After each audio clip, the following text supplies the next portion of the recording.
Hello, everyone, and welcome to the very first episode in our new series, Ask Us Anything, brought to you by S&P Data. We're very, very excited and privileged to have the president of S&P Data join us today, Mr. Brian Cato. Mr. Cato, how are you doing today? Hey, fantastic. Thanks for having me, Matt. I'm excited. So Ask Us Anything is our new campaign, a new series we've started where we're going to have people not only within our company, but outside our company asking questions about S&P Data in general, or asking questions directly to employees of S&P Data. And to start things off, we had a lot of questions fired off to our president, Mr. Brian Cato. So Brian, we're going to have I hope they're not that tough, Matt, but let's go.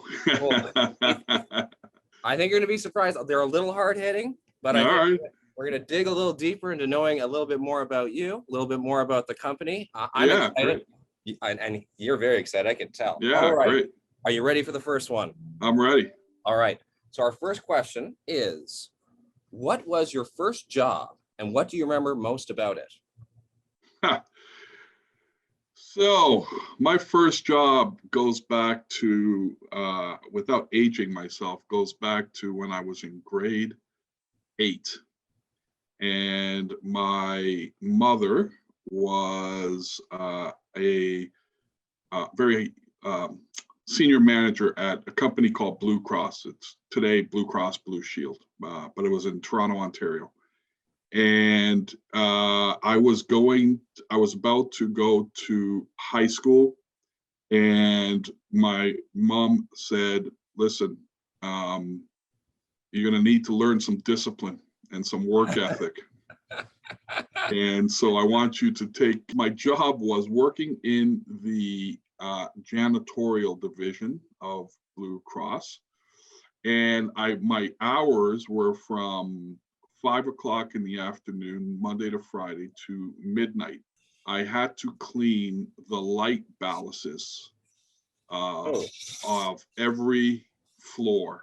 The lights in the offices, I had to take down the plastic, I had to unscrew the bulb, and I had to wipe down the bulb and put the bulb back in the in the socket, and then put the plastic back onto the.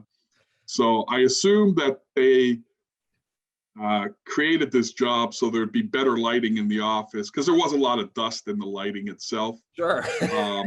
Or they just made shift that job. But, you know, it was not a very mentally active job. If that's not discipline, I don't know what is. Yeah. Yeah. All right. That was great. Okay. Next one. Do you remember your first day at S&P Data, and what was it like? Most people don't know this, but I used to be in radio, and I used to do voiceover work. I was basically in studio on radio in the mornings, and then after in studio, I had nothing to do. I was just kind of like hanging out, so I didn't want to do that. So I called up a friend of mine who worked for a staffing agency. And I asked her, I said, hey, is there anything around, I don't care what it is, any jobs that I can do for the afternoon, you know, a 1 to 9 shift or anything like that? And she said, yeah, I got this company, S&P Data, they're a call center.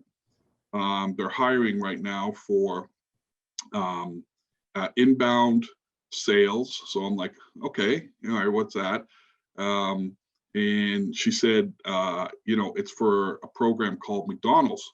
So there's going to be a McDonald's home delivery. They're going to test out home delivery to to the university towns like London, Guelph, Windsor. They're going to do McDonald's home delivery. And so they want people working evenings to answer those calls and, basically place an order like you're someone taking an order at McDonald's. Opportunity came my way. I was a good performer. And then they spoke to me about becoming, we called them supervisors then, they team leads today. And within, I think, the first 6 weeks, I was in management. And then my career just kind of took off with S&P from there. The first day, the thing I will always remember about the first day is the fact that the president of the company came and addressed the group and talked about opportunity That's in so the impressive. organization. So yeah, it was really good because everybody, I think he got their attention. So Completely. That's great. And that actually ties into the next question. This was a very specific question from one of the employees at S&P Data. Asked, I'm a frontline associate and I want to become a team leader in the future. What is the most underrated skill that makes a great team leader? building relationships with your team members is the most critical piece you could ever do. Okay, it's the first and most critical piece. And what do I mean by building relationships? Actually knowing their names and actually talking to them about things other than, hey, what's your performance like? Okay, get to know them and be genuine about it. Don't just get to know them because it's part of the process. Be genuine about it. Think of yourself meeting someone and building a friendship. And I can guarantee every team lead in this company, if they did that, job abandons and absenteeism will be at its lowest ever. Believe me, because that individual will have an obligation, will feel an obligation and a certain level of respect for you as a manager and as a person, that they will not, on the days they just don't want to work, they will not just call in sick. They won't. Or if they're not liking the job, they will not just disappear and job abandon. Not if they have that true relationship with their manager. So that's what I would advise. All right, this one's going to get really hard hitting. I don't know if you can handle this question next. But what is your favorite song? And can you please sing the chorus for us? Yeah, no problem. My favorite song is from a group called The Police. Oh, nice. I don't know how many people know the group called Police. Yes. But it is my favorite group of all time. And the song is Roxanne. And I sing it very often. Roxanne, you don't have to put on a red light. Roxanne, you don't have to put on a red light. Roxanne, put on a red light. Well, that's it. That's Roxanne. Right. That was amazing. I think I might need to make that my ringtone. As you can see, Matt, I'm not shy. So I think people know that about me anyway. Yeah, well, you are known as the singer for meetings. I know right. that. Oh, God, that was awesome. Okay. All right, let's move on. Wow, this is another hard-hitting one. And I think this will be really interesting. I'm interested to hear the answer to this one. If you weren't working at S&P Data today, what would you be doing? Sort of my dream job, to be honest with you, is to be the general manager of a professional team. If I had my druthers, it'd be the New York Yankees, were my favorite baseball team and my favorite sports franchise of all time. But it would be somewhere in the sports area, in a front office position of some sort. And that could, within that front office, it can be in marketing, it can be in player contracts, it can be in anything of that nature, but it would be in the sports industry for sure. I'm a big sports fan. Yeah. Would you, so I know you said, would you be interested in, say, like a AA or AAA team? Oh yeah, it wouldn't matter. Yeah. Yeah, I'd love to be involved in sports at any level. I think it's great. I mean, Matt, I go and I watch kids play hockey even when my kid's not playing. Just to give you a level of enjoyment that I enjoy watching the game. So, as you know, my son plays, I don't know if you know this, but my son plays in the OHL. And I did not know that. Yeah, so my youngest son. And so when he was playing in minor hockey, even when he wasn't playing, I was leaving the house, going to watch other kids play, just because I love the game. I just love watching sports. I love watching people succeed, kids especially, working real hard to fulfill their dreams. I just love it. I love it, and it's great to watch. So I enjoy doing that stuff. Oh, that's great. And just a side question for myself: Have you done some coaching at all in the past? Or I coached basketball for a period of time. Yeah. Yeah. I've coached basketball. In high school, I was I would have been considered a very multi-sport athlete. So I actually had scholarships in volleyball. Wow. I played on the Ontario volleyball team, and the provincial team. And I had played basketball and football also. So I've at high levels. So yeah, was an athlete, certainly nowhere near that today. Well, I'm sure you could still beat me on the I doubt it, Matt. part. I doubt it. All right, that was great. Okay, so next on our list, I think this is a really important question. I really would like to hear your answer to this one. Diversity and inclusion are so important to not only S&P Data, but to society today. So, Brian, I know this is as a passion for yours. What does diversity and inclusion really mean to you? I mean, don't Yeah. as succinctly as you can. Well, being a minority in um, the world, so in Canada, in the U.S., I've seen a lot. I've experienced personally a lot, and my kids have experienced a lot. And I could tell you that, you know, um, minorities in North America it's tough. It's not as hard as in Canada as it is in the United States, but it exists in Canada. The challenges, the struggles. Yeah. The importance of diversity to me from not just a company perspective, but just from a mindset is that you have to be colorblind. As an organization, there is no logic to putting restrictions on people of different color or ethnicity.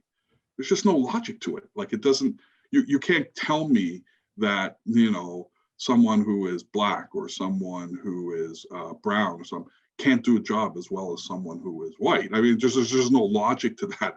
What are you going to tell me? There's a different brain function? Like, it doesn't make sense, right? But I will say this, if you take the approach where you are colorblind, then diversity will just be what you are.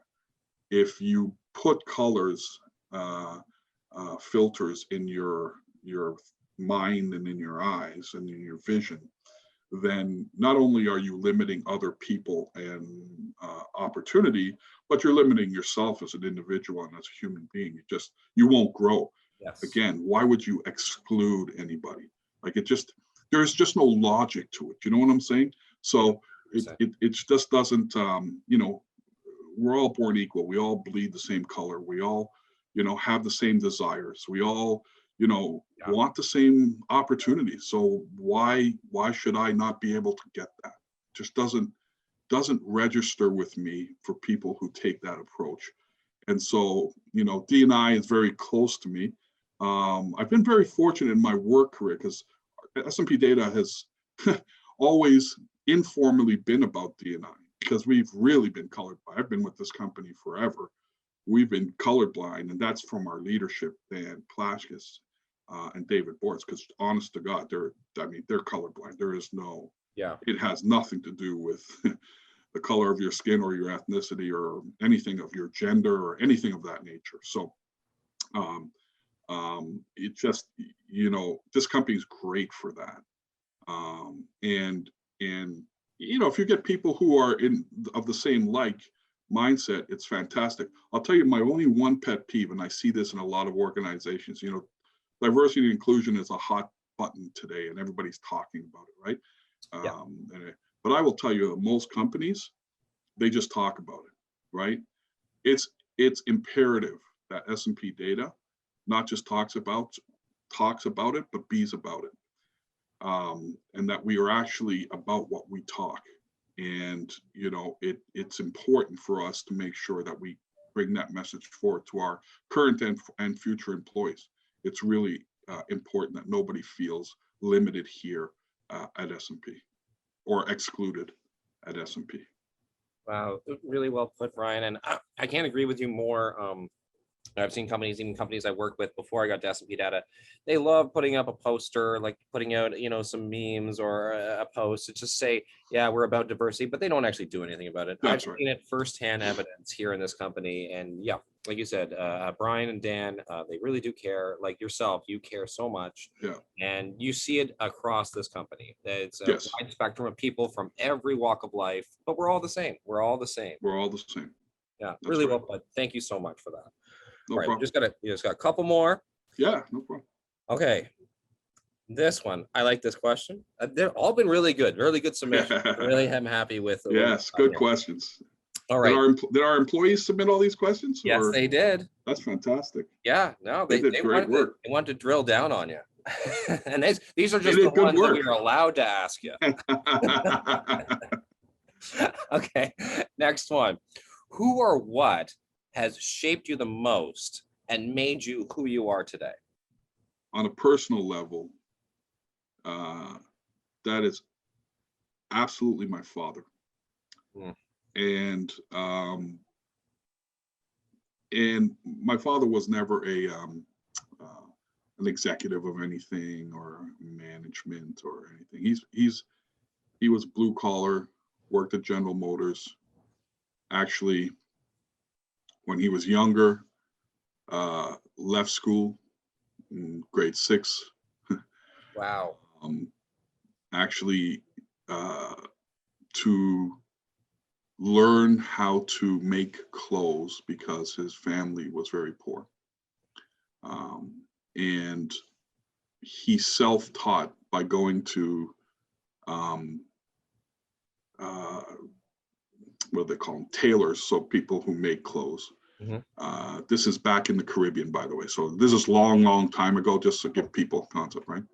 And I'll make this fast. So anyway, he used to go just watch them make clothes, and he learned by doing that. And when my parents got married, and I remember immigrating to Toronto, I remember living in our initial home, a 1-bedroom house with there's 5 of us. I had a brother and a sister. So there were 5 of us, but we basically all slept in the same room. And in order to get by, what my dad used to do was make our clothes. And so for the first 4 years of our time here, my dad made a lot of the clothes we wore. And so it was, seeing that from a young age and seeing him work his tail off just to provide for his family and for his kids. My dad would give me the last money he had in his wallet, and he would go without, and it wouldn't matter. And so I never forget that. I grew up like that. It's the father I am today. What I do today is everything I do is for my kids. It's not a negotiable point for me. I would give my kids the last dollar in my wallet to make sure they're taken care of and go without.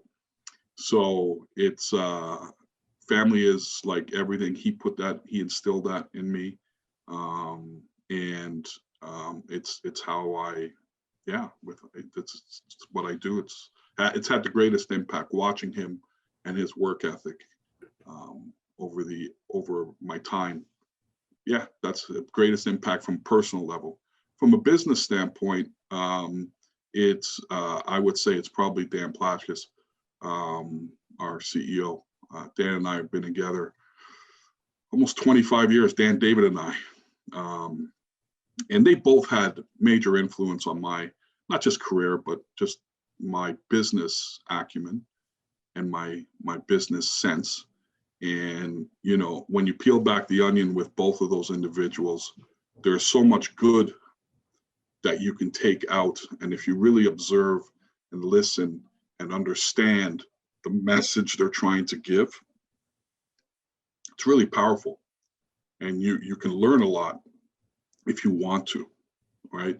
And so over the years, he's really exposed me to many business like approaches, sales, even operational. Um, hey, look at it this way, Brian. This is how I look at it. Makes you think more, expand your mind from a business standpoint, and want to learn. And so he's probably had the largest impact in my business life of anyone. Just the life lessons learning from your father, and that and I just love that you carry on that sort of legacy of last dollar in your wallet. Like that's just it's important. So powerful. That is so powerful. And also a happy Father's Day in advance, a little early. Yeah, thanks. You're a good dad. Thank you. Okay, I'm gonna give you one more. All right. Yeah. Okay. Handle one more. Yeah. All right. I think this is gonna be it's a tough one. It's gonna be a tough one. They've all been tough today. They've all been tough. Great questions though. They are. I mean, really, kudos to the employees. I love it. I know. I mean, it's great. Yeah. They're bringing the heat. They're bringing. Yeah. Right. Yeah. Well, I think this one is a good one to end with. And I know you're going to take a minute to think about this one. Totally fine. But what would you consider your greatest accomplishment in life to this point? On a personal level, being able to provide for my kids. Wow. Yeah. Not having them wanting for anything. That's probably my biggest accomplishment. It's beautiful. Even through some very tough times, being able to provide for my kids.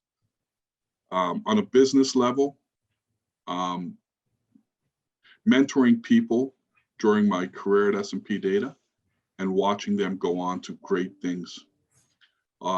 Many people who have worked for me at S&P have gone on to are either CEOs, presidents, own their own businesses, are very successful in other jobs. And so that brings me a certain joy. A lot of them reach out and say thank you, which is phenomenal. I mean, I save all those notes. So, that accomplishment is fantastic. It makes me feel great. I love mentoring. And I've been very fortunate to have some very good people who wanted to be mentored and are today really just doing some really great stuff. Our executives either very successful or owning their own organizations or, doing some great things in communities even. And there's one thing I will tell you, Matt, that people always say when they leave S&P, and I hear this over and over. It's the best learning ground they have ever encountered in the workplace because you're exposed to so many things and people and styles. And so, because we're able to provide that, I think we're able to see people when they leave really, become successful. So my greatest accomplishment from a work perspective is to see the individuals who worked for me directly and I worked with go on to some great things in their lives and their careers. Mr. President, Mr. Brian Cato. Please, can I just say something? Yes. You probably don't know this about me, but because we haven't worked closely enough together yet. But I never use my title. And I mean that in all seriousness. I never use my title. I don't use it on calls. I don't use it to introduce myself. I don't use it as a way of getting something done, because the title itself doesn't represent anything, especially to our employees, other than you basically have some high-level responsibilities. I don't use my title intentionally because I don't want people to think to like me or to respect me because I have a title. I want them to like or respect me because of who I am and how I interact with them. Because I like to give everybody respect, and I like to get respect back. And so I'm not a title guy at all. And I tell my managers all the time, your title it's really meaningless. unless you're applying for a job. But once you're in the job and you're interacting, engaging with people, don't use your title. It doesn't matter. At the end of the day, it doesn't matter. All that matters is how you interact with people. That's it. And so I appreciate you saying, Mr. President. I understand why you say it. That's okay. But I just want people to know, if I was to leave you with a message to our employees, and hopefully they watch the whole interview, I hope they do. The message is, you and I are the same. Honest to God, you and I believe in my heart, we are the same people. And I'm not higher than you in any way, shape, or form. And I would go out with any one of our employees and have dinner or hang out. I've done that. I would go to our employees' kids' soccer game, baseball. I would do that just because, not to prove anything, but I am we're the same. I mean, it's just the same. So anyway, I will leave it at that. And Brian, I really appreciate that. And Mr. President, you have been, I know you and I haven't worked too closely together. We've done a few little things together, but you've been so approachable. You're just so easygoing. You just make everyone that I've ever talked to feel comfortable. And I really, I say out of everyone has been really great, but out of the entire company, you've made me feel the most welcome. And I really appreciate everything you've done for me, Brian, and also from other people I've talked to. As you can tell by these questions, people were really interested just to get to know you a little bit better. Yeah. Really Anytime. Yeah, you know what? I would love to do a follow-up. I no think problem. people might have some more questions. Yeah. Listen, if this works and people actually listen to it, that'd be fantastic. If they have more questions, I am always open to questions. I'd come back on for sure. All right. Well, Mr. Brian Cato, as I like to call him, Mr. Presidente. Just call me Brian, man. Yeah. That's it. All right. Brian, thank you again so very much. This was our first episode of Ask Us Anything. We will hope to see you again very soon. And who knows who our next victim will be. Yeah, listen, good luck to them. Thanks again, Brian. All right, thanks, man.